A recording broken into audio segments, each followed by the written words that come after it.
Hi, this is Scott Garibay, and today we're going to talk about Dungeons and Dragons, and we're going to talk about the 2024 U.S. presidential run of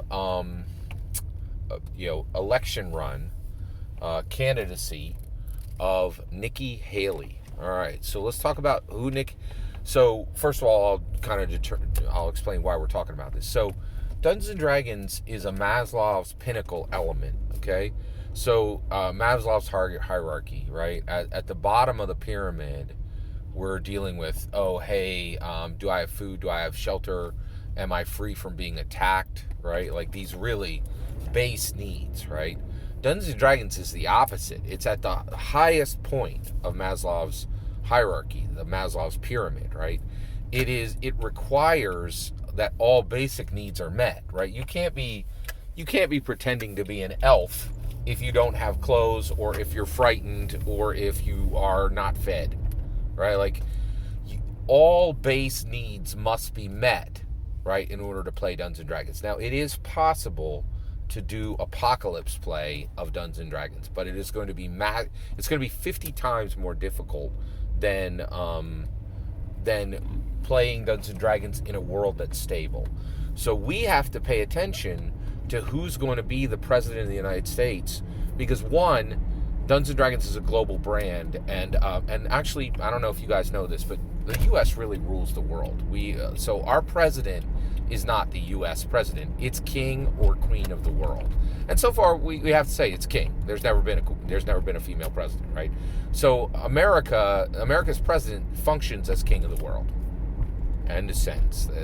If you think that's wrong, you ain't paying attention, right? Like, we set the bar, everybody else follows, period. Like, on everything, on culture, on money, on morality, all of it. Like everybody else, y'all's all catching up, okay? All right, so we have to pay attention to who's running for presidency, because we have to see how will Dungeons and Dragons function under a different president, right? So how is Dungeons and Dragons functioning under President Joe Biden? Horribly, right? Like I spent $77 for a D&D canon hardback to buy Dragonlance Shadow of the Dragon Queen. That's it's worth far more than that. But right now, the world doesn't understand the value, and so it should have been $50, right? Like, and so basically, it was over like 65% of the cost of what it should have been. And here's why. President Joe Biden is a coward, and he's allowed Vladimir Putin to put everybody into fear, and virtually every company in the world is terrified, because we're all we're 2 inches away from the breakout of World War III, right? And also because of that, we have inflation everywhere. Inflation is 100% President Joe Biden's fault, and the reason why is if he invaded Russia, none of these problems would happen, right? Like, America should just, let's link arms with Zelensky and let's invade Russia. Every problem disappears overnight, right? Like, it's that simple, period. End of sentence, right? Eggs are $1.25 a week later, after we defeat Russia, split it up, give 25% to Zelensky, and keep 75% for ourselves, and set up 50 new states in Russia, right? Happy ending. There we go. Okay? All right. So, D&D has fared horribly under coward President, Joseph Biden, right? Like, and we desperately need to get him out of office, right? Like, we definitely have to unelect him in 2024. That's how he should be gotten out of office, right? Okay. All right, so Nikki Haley, let's talk about her. All right, so first of all, she's a Republican, okay? And she was the governor of South Carolina, okay? Then President Trump made her the ambassador to the United Nations. Okay, so that's her resume. That's what she is and who she is, right? Now, what value does she have as a U.S. presidential president? So first of all, can she stabilize? So here's the question. Can she stabilize the world so I can buy a $50 D&D canon hardback? D&D canon hardback, right? That's what should happen. That's the stakes in all this, right? Nikki Haley needs to become president, right? So that I can buy a D&D canon hardback at $50 rather than $77, right? Now, a whole bunch of other problems are going to get solved along with that, right? Because they're linked, right? And prices are linked, right?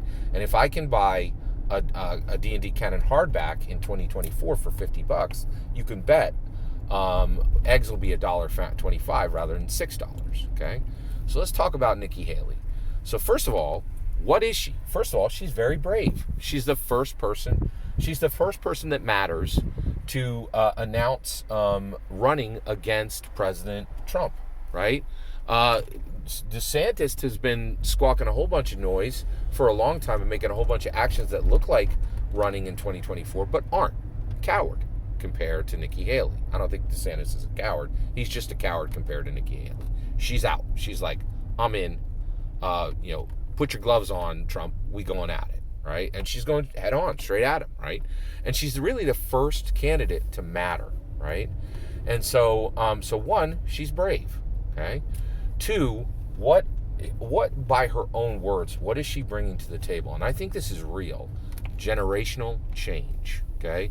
Now, what does she mean by that? She's like, what she's saying is, I'm not a sad sack old person who doesn't even know which of their children are alive or dead, right? We've reached a point where President Joseph Biden's age is no longer debatable.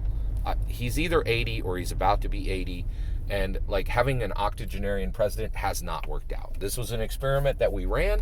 It has not worked out for anybody, and no one with a brain in their head is pretending that having an 80-year-old president is a good idea ever, right? So Nikki Haley is saying, hey, let's get this 80-year-old octogenarian who can't remember which of their children are alive or dead out of office. Let's get some competency in here, and let's get a generation that actually is able to work. Nikki Haley, what is her generation? She is my generation. She is Generation X, right? What generation is President Biden? He is the silent generation. That's a perfect example of, like, that's what he should be, silent. Nobody should ever hear from him again. He certainly shouldn't be president, right? Like, his voice on politics should be silence, right? And the reason why is he's brought us to the brink of World War III. America is in a mild apocalypse due to him, right? And due to his cowardice. If he simply just, puts 400,000 boots on the ground in Russia, takes Russia, splits it up between us and Zelensky, done. It's finished. It's finished in a week, right? And that's all he has to do. But he doesn't have any bravery, and so that means we all suffer, right? Nikki Haley is already proven she's brave, right? In addition to that, she's saying, hey, get this, generational change. I'm saying that the generation should rule is Generation X. And I want representation, right? A lot of people look at Dungeons & Dragons, they're like, I want to see myself in Dungeons & Dragons. I want to see myself in the presidency. I don't want to look at any more octogenarians, right? I don't even want to look at any more septuagenarians. I don't want to look at a silent generation, right, for leadership. How can you lead if you're supposed to be silent, right? Generation X for leadership. Nikki Haley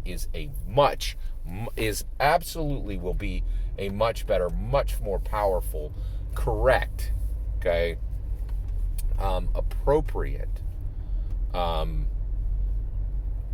She would be an appropriate president over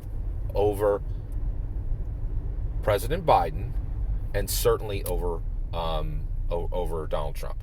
Now, Donald Trump is incredibly effective and does a great job with economics, but he's a Republican. He's a repugnant liar. That's not me saying he's a liar. He says he's a liar. Read his book, The Art of the Deal. He says it multiple times. He says, I am a habitual, powerful, repetitive liar, right? So, and I want integrity. I want truth from my leaders. Donald Trump has no business anywhere near being president, right? Nikki Haley has a relationship with the truth. President Donald Trump has zero relationship with the truth, right? And the other thing is Nikki Haley is not a repugnant prejudice person, right? It's not debatable. Donald Trump is a repugnant prejudice person. He called all kinds of countries that, he judges people. To me, it's completely non-debatable. He judges people based on the color of their skin. You can't do that today. It's completely inappropriate. Nikki Haley will be a better president than President Joseph Biden. She will be a better president than Donald Trump.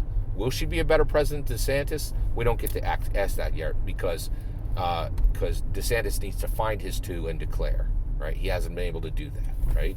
Once he finds if he has to or not, will determine if Nikki Haley would be a better president than him. That's when that question should be appropriately answered. Every word of what you just heard is my humble opinion. What's important is when I get to hear your humble opinion. Please consider liking and subscribing. Have a wonderful millennium.